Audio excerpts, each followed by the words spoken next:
Good morning and Happy New Year to everyone! Fast forward tayo sa 2019. Medyo matagal-tagal na din akong hindi nakapag-upload ng mga videos and finally, ito best time ko to na makapag-vlog, makapag-upload ng mga videos kasi yung baby ko malaki-laki na siya and hindi na siya medyo aalagain. So, ngayon excited ako kasi finally makapag-vlog na din ako. And kung nagtaka kayo kung dito ko na hinahalo yung mga videos, yung vlogs ko, tsaka yung mga personal videos. Kasi private ko na yung dati. Meron kasi akong original na channel yung dati pa, nung 2010 pa, na halo-halo lahat ng mga videos. And I think, hindi kasi siya organized. Kaya sabi ko, mag-start na ako ng fresh para mas malinis at saka lahat uniform. Tapos update ko kayo sa life namin ngayon kasi 2019 na. And I think the last video that I uploaded, 2017, 2016, mga ganyan. So, hindi na kami nakatira doon sa bahay namin, yung talagang bahay na binili namin. Binenta namin siya kasi nung nabuntis ako, malayo kasi siya sa hospital na pinag-check-upan ko. Tsaka para sa akin, masaya naman ako sa desisyon namin na ibenta yun kasi doon kasi, malayo siya sa lahat. Although, isa yun sa mga pangarap namin na magkaroon ng bahay. Pero, sometimes sa buhay, meron kang mga desisyon na akala mo, timing yun, pero hindi pala. Para sa akin at least, I'm not sure with Chris. Pero, sinuportahan naman niya ako sa desisyon ko. At saka, hindi ko naman siya finorce na ibenta yung bahay. Nung buntis ako, I was also driving. Kasi nga, hindi ko pinapadrive dito yung asawa ko kasi hindi siya sanay. Doon sa mga hindi nakakilala o yung bago dito sa channel ko, yung asawa kasi is laking US. Hindi siya sanay dito sa mga traffic. Kahit alam niyang mag-drive, pero mas prefer ko kasi ako yung mag-drive. And then, I will also update you, gaya na sinabi ko, I will update you about my birth experience kasi yung pagdadrive ko lagi, isa yun sa rason na bata ko na preterm. Marami ako i-share para at least naman may warning sa mga dun sa mga buntis pa at saka dapat iwasan para hindi ma-preterm. So right now then, I'm applying for an ESL teacher and my final demo will be on November? Buhay 27, ba't naging November? So, I thought na noong 23 pa yung final demo ko, pero mock class lang pala yun. Sana, hopefully, fingers crossed na sana pumasa tayo kasi yun yung pinakapangarap ko na magkaroon ng online job. Sana maging permanent kasi gusto ko taking care with my son. I can also work. Yun yung pinakapangarap ko talaga. Kasi besides iwas traffic, tsaka malayo sa pamilya, napaka-convenient pa na mag-work sa bahay. And then, you have a lot of time to take care of your son, bonding with your son, and also with your family. Hello nga pala sa maliit naming kapitbahay. Hindi namin siya papatayin kasi hindi naman kami marunong pumatay.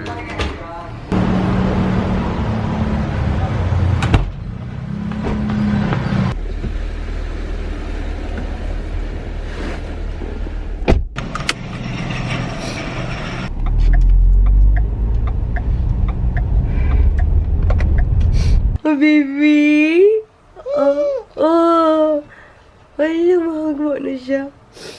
Nalaka, Ikaw na? Ikaw yan? Ikaw yan, baby? Mami ka yan. Mami ka yan. Lumingon ka dito, mami ka yan. Ayaw niya lumingon kasi sabi niya, ano daw siya? Haggard. So, hindi kami natuloy sa lakad namin ngayon. Pupunta sana kami ng Bureau of Immigration. Pero before that, sana mag-drop by kami sa bangko.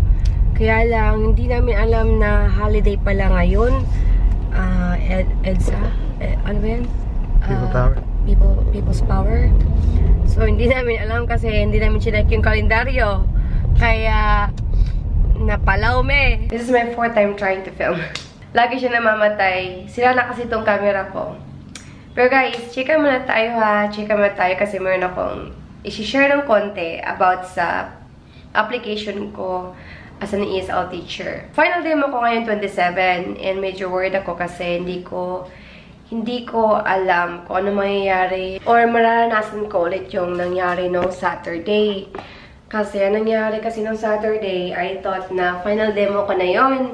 And I thought magkakaroon ako ng actual student na tuturuan. So, ang nangyari, para siyang mock class. Yung nangyari kasi sa akin, napaka-early ko Nag-online ako ng napaka-early, 30 minutes before my class, nag-online na ako. Tapos, anong nangyari, hindi ako inad ng student ko. Tapos, nagreklamo ako sa supervisor, tsaka dun sa training ko. Kasi meron akong problema sa SD card ko kasi lagi siya namamatay. So, siguro, i-reformat namin yung SD card. Tapos, let's see, itatry namin kung mamamatay pa din siya. Saan ba tayo? Dun sa mock interview. Parang interview na din kasi parang hindi siya class. May isang student na nagpanggap na student siya, tapos tumawag siya. Tapos sabi niya, "Ay, teacher, late ka ng 14 minutes." So sabi ko, "Ba't nangyari yun?" Kasi napaka-early ko dito. Kanina pa ako mga 30 minutes before my class. Hindi ko alam. Siguro mayroong mga ganun sa mga ganung ganap na nangyari sa kumpanya nila na before siguro sa final demo, meron silang i-insert na para bang wala lang, surprise lang. Na reschedule ako and then my final demo will be on 27. So pray nyo ako guys kasi gustong-gusto ko talaga yan. And if ever na pumasa ako, i-share ko to sa vlog ko para, nasa vlog. I-share ko ng separate na video para may share ko sa inyo, lalo na yung mga mommies, tsaka yung mga student na gusto ng part-time job. It's a very big help talaga na you have something that you earn in your own, tapos proud ka kasi sa'yo yun. Tapos pinaghirapan mo yun. I-share ko yung mga experience ko kung papasa ako. Kasi kung hindi na ako papasa, wala na ako may share.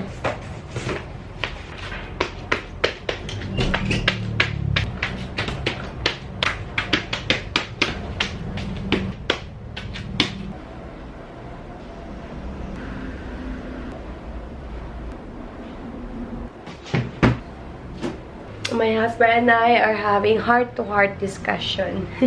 Malapit na pala yung namin, anniversary tsaka birthday ni Chris. It will be our 9-year anniversary. Yay! And besides anniversary namin sa wedding namin, we're also gonna celebrate our 10-year anniversary of being together ngayong April 30. So, sino yung nakaka-relate na mga mag-asawa na until now sinicelebrate pa rin ninyo yung anniversary nyo na mag-shota pa kayo? Kasi, ganyan kami. Sinicelebrate pa rin namin yung date na naging kami. And we're also excited kasi this is just a plan na we're planning to renew our marriage after 10 years. And then, pagdating ng 10 years, hopefully someday, pag okay yung plano, ganyan. Kasi, pag may plano ka, hindi ka din sure na mangyayari yun in the future kasi nakaka-relate ba kayo na kapag hindi kayo nagpaplano, nangyayari, pero pag nagpaplano kayo, hindi nangyayari. Plano lang, na-share ko lang. Pero yun yung mga, yung ambition ko na ma-renew namin yung kasal namin para naman masali namin si Zach as a ring bearer. Nice angle, huh? So this is just an idea. I don't know if I told this to Femi yet, but what I would like, or you could hold it. What I would like, if we do renew our vows and get married for a second time, I would like it to be on Fema's birthday. Huh? I would like it to be on your birthday because it's always on my anniversary is always on my birthday. Actually, it doesn't matter to me. Are you sure? Yeah, it doesn't matter to me. Because I would like it if it was on her birthday. That way, on my birthday we celebrate our first anniversary, and on her birthday we celebrate our second anniversary when we got married for the second time. No. So both of our birthdays will be our anniversary. Ayoko ng madaming anniversary. You don't like that? No, I wanna continue on our anniversary date. Kasi renewal lang naman yun eh. Ang pinaka-importante lang naman yung pinakauna. Tsaka, para sa akin, it doesn't matter to me, my love. It doesn't matter? No. Well, the good thing is, her birthday... Meron na kaming dalawa. Dalawang anniversaries. I don't need another one.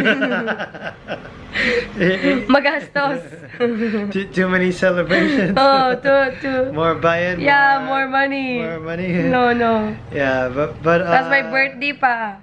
This if we get married for a second time, the most important thing is finances.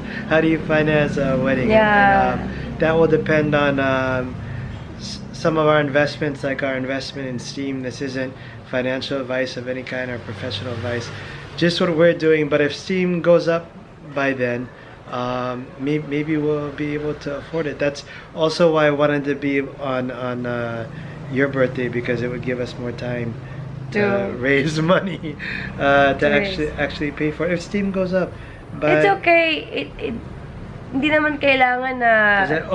Doesn't have to be big, we just go on the beach or something like that? Yeah, hindi naman kailangan maging bongga. Ang importante lang, yung moment na kasama ko yung anak ko, tsaka kasama namin yung anak namin na ring bearer siya sa kasal namin. Yun ang pinaka-importante. Hindi naman kailangan maging bongga, hindi naman kailangan na ang daming taong in-invite. Ang importante lang yung mga close family, close friends, tsaka gusto ko beach wedding or hindi yung bungang beach wedding yung lang beach wedding na parang so yung lang judge lang babayaran. So we'll get married at Bago Beach? Bag. It doesn't matter. It's just okay. We just have our family. That's okay. Bago Beach daw. Sa Bungguyan Beach. or what's that beach by what's that condo, the new condo, the one by the beach? It's like that bad area. It's like an area, it's by the beach that... Waterfront Hotel. No, that's a good one. I'm talking about the bad one. Which one? It's the one by that new condo. But it's by SM City Davao. It's that they said there's... I've never been to that beach, but they said Queensland? No, remember at one time we were thinking about moving there or buying a condo there, and then someone said, "Oh, don't go there because it's that beach where the boulevard or Times Beach." Times Beach. Yeah. Oh, so does anybody get married at Times Beach or what? No. As long as there's family and friends. No, because there's so many budots there. Budots? What's budots? O pwede din garden wedding. Yun. Waterfront hotel is. Kasi yung beach wedding, maganda siya kasi pag family lang, may judge, babayaran mo lang yung judge or kailangan mo bayaran yung judge? Oo, kailangan mo bayaran yung judge, diba? So, lang, tas simple lang, hindi yung pang-artista talaga or yung pang-bongga kasi tapos na yun renewal lang to. Kaya, okay nga lang kung naka-swimsuit unique. Sometimes and then you just put like sometimes she laughs at her own jokes.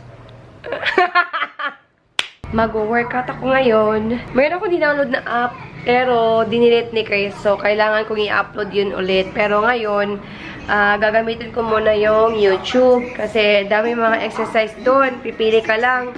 So, today, I'm going to do a cardio. Every time matapos ako mag-workout, iniinom ko tong protein shake, whey protein shake. Dati yung gamit ko is GNC. Ang gamit ko ngayon is One Roll. Nabili ko to sa coach ko. Kasi dati mayroon akong coach. Kasi nag-gym kami. Pero ngayon wala kaming time na pumunta ng gym. So, dito lang muna sa bahay. Tapos, hinahaloan ko to minsan ng creatine. Kasi yung creatine, pampadagdag daw ng muscle. May tendency kasi akong pumayat, kaya kailangan ko ng protein shake pagkatapos mag-workout.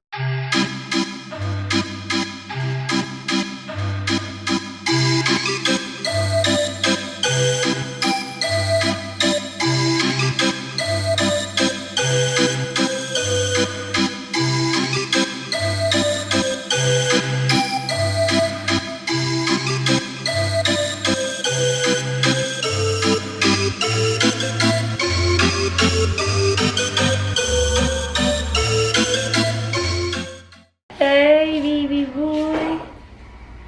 Good evening. Good evening. Study si mama, no? Study si mama.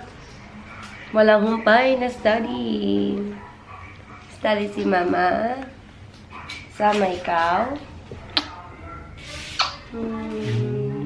Sama ikaw. Yay! Kaya tapos ko lang mag-study. Nandito yung notes ko. Dami. So, natapos ako mga 11:28 na. Nag-start ako mga 9. Yes, mga 9. Mga 9 or 10. Yun. So, medyo pagod na ako. And, kailangan ko na magpahinga. Tsaka, kailangan ng anak ko na magpahinga kasi gabi na. So, good night sa inyo guys. And, see you in our next vlog. Bye-bye! Good night!